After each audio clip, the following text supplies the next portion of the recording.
God, being perfect, being all-loving, makes man in his image and makes man for a relationship with himself, and part of that relationship is worship. And a lot of people argue about whether or not it's a conceited thing that God desires worship. But the Bible's pretty clear that God doesn't desire worship so much as he desires worshipers.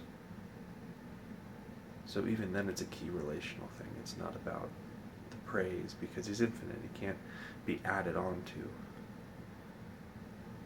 So any worship that we could bring, even the most eloquent sonnet or most masterful piece of architecture, is still only macaroni paintings to him.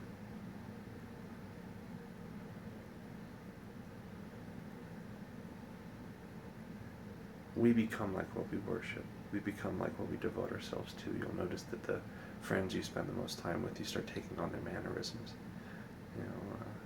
Start getting inside jokes.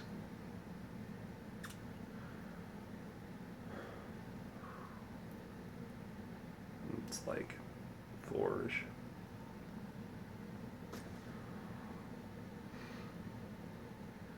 So if we become like what we worship, what we spend the most time on, then the best thing that God could do for mankind, if he is indeed perfect, is to make us to worship him, to spend time with him, to need it, to desire it.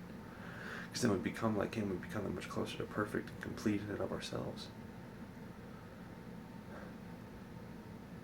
So it's right and just that God would step in to shut things down, or at least attempt to shut them down, that would drive a wedge between you and he, because he loves you and he desires intimacy. It's not out of a desire to rob you of your free will, it's a desire to keep you from sticking a screwdriver in a light socket.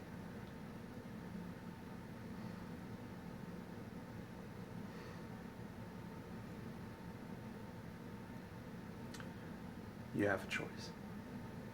Always.